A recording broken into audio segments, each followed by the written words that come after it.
Bienvenidos, estamos ya por celebrar el 15º domingo del tiempo ordinario. Y una de las cosas importantes que carecen ahora mucho de fiabilidad, pues es la palabra. Es curioso. Estamos en medio de un mundo en el que nos llega muchísima información, pero poca de esa información forma la mentalidad cristiana. Por eso estamos llamados a saber discernir qué palabra es la que construye. Y ¿es de fiar la palabra del hombre hoy? No mucho. Desconsolado y sin ilusión, el salmista iba repitiendo: escasean los fieles, han desaparecido los leales entre los hombres, no hacen más que mentirse unos a otros, hablan con labios mentirosos y dobles de corazón. Lo dice el Salmo 12, versículos 1 al 2. Hoy la palabra sigue devaluada. No se creen las promesas, solo confiamos en documentos escritos y firmados, hechos y no palabras. Oímos una y otra vez. Pero, ¿qué ocurre así con la palabra de Dios? Por 10 veces especulativas se repite en el libro del Génesis esta afirmación: Dios dijo y así fue. Por la palabra del Señor se hizo el cielo, porque Él lo dijo y existió. Él lo mandó y surgió. Salmo 33, 6 y 9. Su palabra no es como la del hombre, es viva y eficaz. Realiza lo que anuncia, no miente, no engaña. La mística griega proponía entrar en relación con Dios a través de éxtasis, de visiones, raptos. La espiritualidad bíblica coloca, por el contrario, en primer lugar la escucha de la palabra, porque está convencida de la absoluta confiabilidad de la palabra del Señor. El famoso Shema judío, escucha Israel, es la oración más entrañable de la piedad judía. Deuteronomio 6:4. Escucha la palabra del Señor, recomienda a los profetas, Isaías 1 y 10. Escuchar es mejor que ofrecer sacrificio, declara el profeta Samuel. Tú no quieres sacrificios ni ofrendas, pero me has abierto el oído, declara el salmista, Salmo 47. En la Biblia, escuchar no significa recibir una comunicación, una información, sino adherir a una propuesta, acoger, custodiar con el propio corazón y poner en práctica lo escuchado. Equivale pues a otorgarle la confianza a Dios. Así que quien escucha la palabra con estas disposiciones es dichoso y bienaventurado. Palabras dichas en Lucas 11:28 cuando se referían a aquel elogio a la madre. Cuando Jesús dice: mi madre dichosa, porque escuchó la palabra de Dios y la puso en práctica. Pues bien, acerquémonos al Santo Evangelio, Mateo 13, 1 al 23. Aquel día salió Jesús de casa y se sentó junto al lago. Se reunió junto a él una gran multitud, así que él subió a una barca y se sentó, mientras la multitud estaba de pie en la orilla. Les explicó muchas cosas con parábolas. Salió un sembrador a sembrar. Al sembrar, unas semillas cayeron junto al camino. Vinieron las aves y se las comieron. Otras cayeron en terreno pedregoso con poca tierra. Al faltarles profundidad, brotaron enseguida, pero al salir el sol se marchitaron y como no tenían raíces, se secaron. Otras cayeron entre espinos, crecieron los espinos y las ahogaron.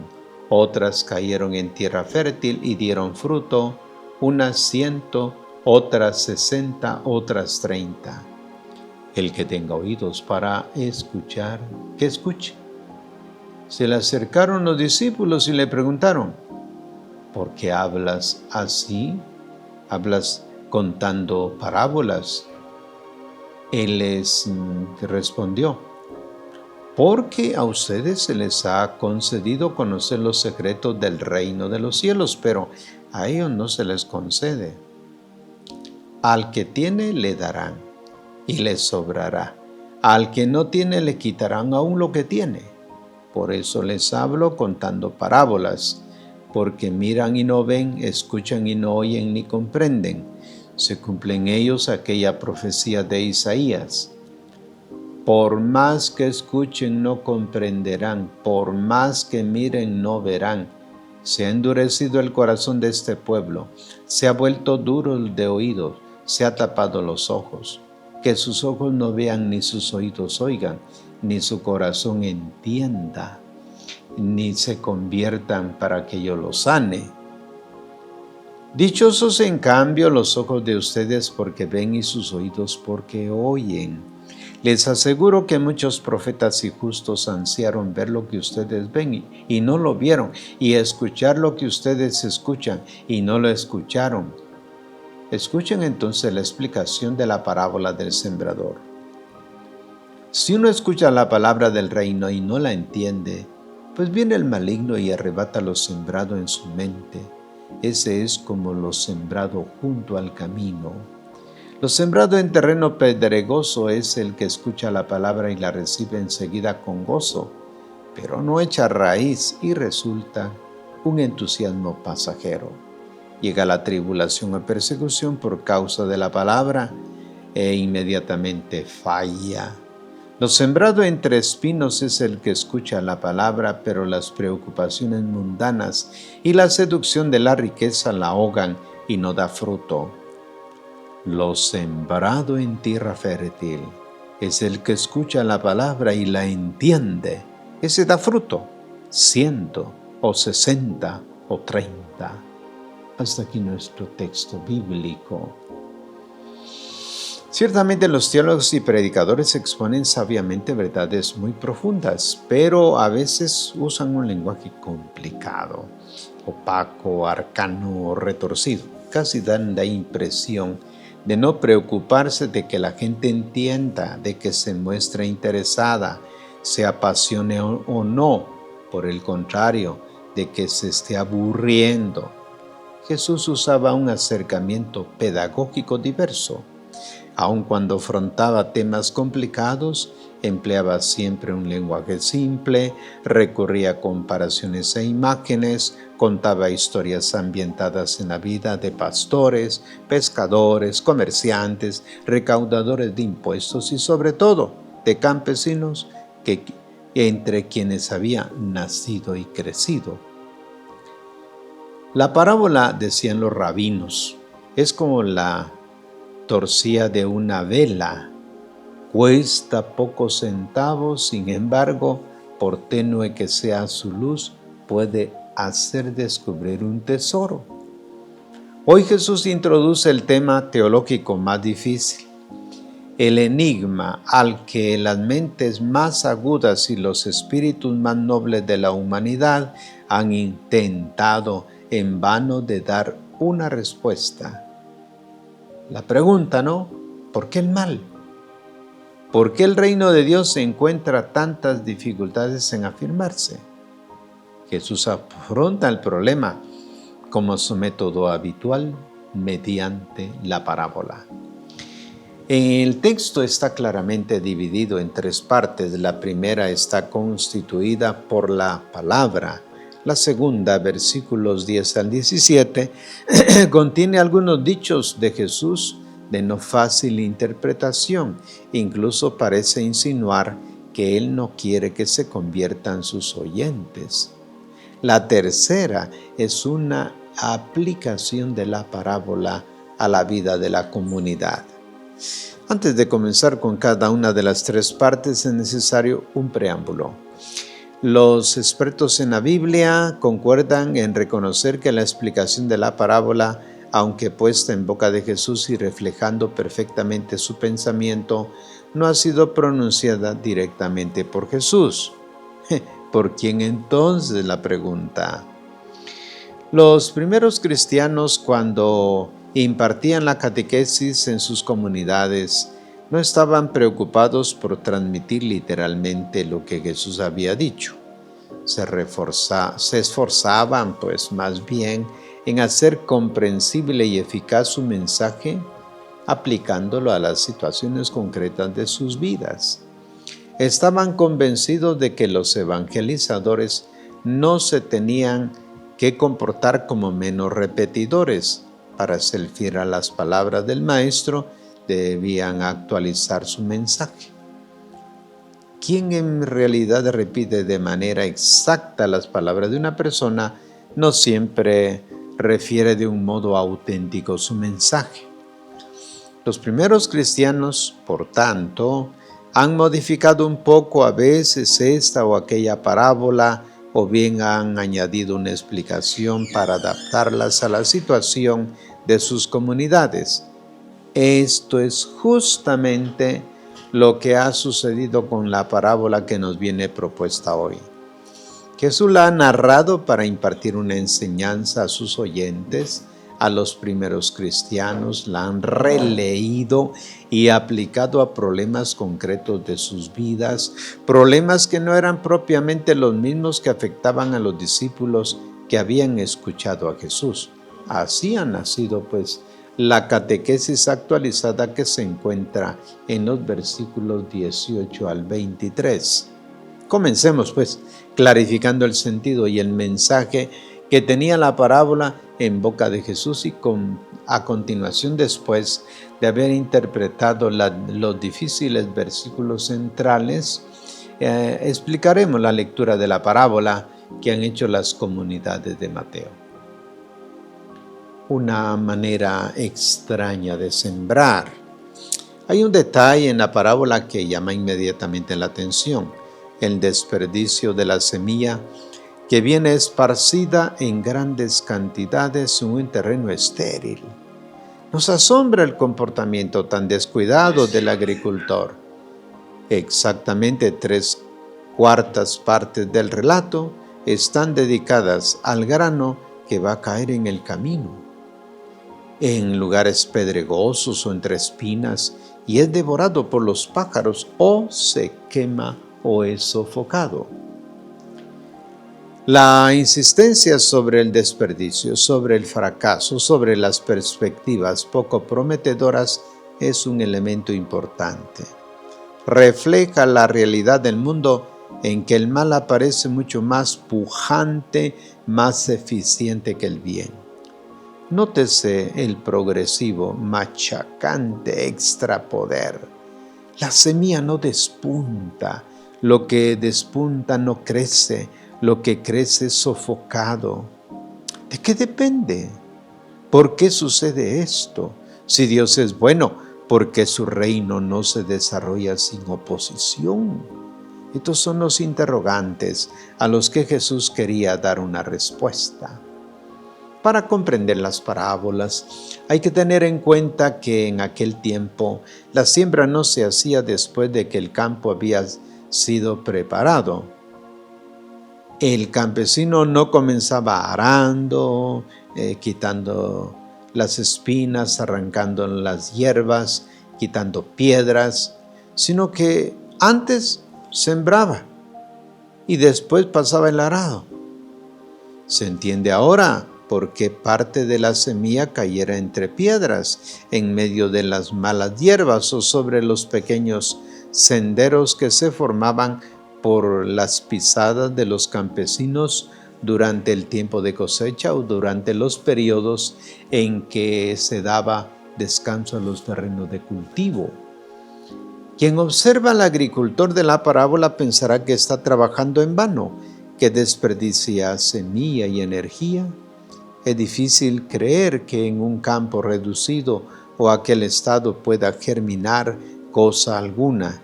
Sin embargo, después de la siembra, de aquí el resultado del paso del arado, los senderos desaparecen, las espinas y las malas hierbas se quitan, las piedras son trasladadas y el campo que parecía improductivo después de poco tiempo se cubre primero de brotes y de granos y seguidamente de rubias espigas. Un auténtico milagro.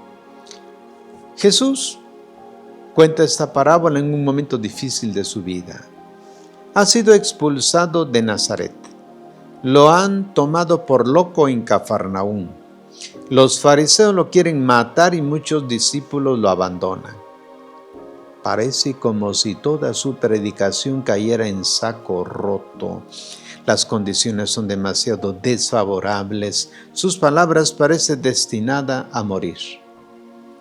Con esta parábola Jesús quería transmitir un mensaje a sus discípulos, descorazonados, que lo interrogaban sobre la utilidad del trabajo apostólico que estaba desarrollando, a pesar de todas las contradicciones y los obstáculos. Su palabra daría fruto abundante porque es portadora de una fuerza de vida irresistible. Contrariamente a todas las expectativas, la venida del Mesías no ha sido clamorosa, no han tenido gran resonancia. Su paso por este mundo se podría catalogar entre los más insignificantes. Nada cambió en la vida social y política de su pueblo. Junto al Bautista, pues ha sido muy famoso, más que él. Jesús ha desaparecido en la tierra como una pequeña semilla, débil, casi invisible, y sin embargo, después de poco tiempo, esta semilla ha comenzado a germinar. El Evangelio ha comenzado a fermentar a la humanidad y nosotros hoy podemos verificar que el mensaje de la parábola del sembrador se está realizando. Todos nos hemos preguntado alguna vez si vale la pena seguir anunciando la palabra de Dios en este mundo y en una sociedad corrompida como en la que vivimos. Si todavía tiene sentido hablar de las bienaventuranzas evangélicas y hacer catequesis a personas que no escuchan, que tienen el corazón endurecido, piensan solamente en el dinero, en las diversiones, a lo que es caduco, fugaz, efímero. ¿No están los catequistas y evangelizadores sembrando en vano? Cuando surgen estos pensamientos, es el momento de profesar la propia fe en la fuerza divina contenida en la palabra del Evangelio. Pregunta: ¿por qué Jesús habla en parábolas? Hacia la mitad de su vida pública, Jesús hace un balance y constata que son muy pocas las personas que le han aceptado su mensaje. ¿Hay que extrañarse de esto? No. Él responde: tampoco los profetas del Antiguo Testamento eran escuchados. En tiempos de Isaías, por ejemplo, la gente se tapaba los oídos para no escuchar la palabra de Dios y endurecía el corazón para no convertirse. He aquí la razón por la que Jesús recurre a parábolas, hace un nuevo tentativo para desbloquear la situación. Piensa que con este lenguaje simple y concreto será más fácil abrir brecha con el corazón de sus oyentes. La parábola obliga a reflexionar, a buscar el significado recóndito, a hacer pensar, nos hace entrar en nosotros mismos y puede, por tanto, provocar la conversión. Estos versículos son pues una invitación a abrir lo más profundo posible ojos, oídos, corazón. De lo contrario, las parábolas se quedan en relatos enigmáticos y no producen ningún fruto. Ahora, los 4 tipos de terreno. La aplicación de la comparación a la vida de las comunidades tiene como objetivo ayudar a los discípulos a identificar las dificultades que la palabra de Dios encuentra en cada uno. La escasez de resultados no depende ni de la semilla ni del sembrador, sino del tipo de terreno. Existe en primer lugar un corazón duro, convertido en tal como ocurre en el suelo de un sendero. Por las muchas personas que van pasando, representa el corazón impenetrable a la palabra de Dios porque ha asimilado el modo de razonar de este mundo, se ha adaptado a la moral corriente, ha hecho propio los valores propios de los hombres. Esto es obra del maligno, el demonio devastador que se insinúa en los pensamientos, en los sentimientos, colmándolos de mezquindad, de frivolidad, de propuestas insensatas de la vida, de razonamientos delirantes. Está después el corazón inconstante. Aquel corazón que se entusiasma fácilmente, pero después de pocos días puede volver a ser como antes. Es como una piedra cubierta con una fina capa de tierra. Si se planta en ella una semilla, germina, pero se seca inmediatamente. También hay un corazón inquieto, que se agita por los problemas de este mundo, que añora el éxito y la riqueza, que alimenta sueños mezquinos. Estas preocupaciones son como las espinas, sofocan la semilla de la palabra. Finalmente, he aquí el corazón bueno, en el que el Evangelio produce frutos abundantes. No se trata de 4 categorías de personas, sino de disposiciones interiores que se encuentran en proporciones diversas en cada persona. Es inútil que el evangelizador espere para lanzar la preciosa semilla de la parábola el terreno ideal, aquel perfectamente fecundo. Tierra buena, espinas, piedras y suelo árido estarán siempre juntos.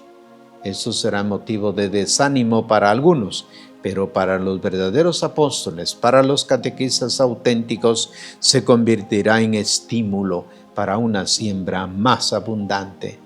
Muchos esfuerzos serán en vano, pero un día puntualmente veremos la espiga que va a aparecer en cada una de las personas. Pidámosle a Dios pues un corazón abierto para que nosotros vayamos aceptando la palabra y dando los frutos que Él espera. Gracias por su atención.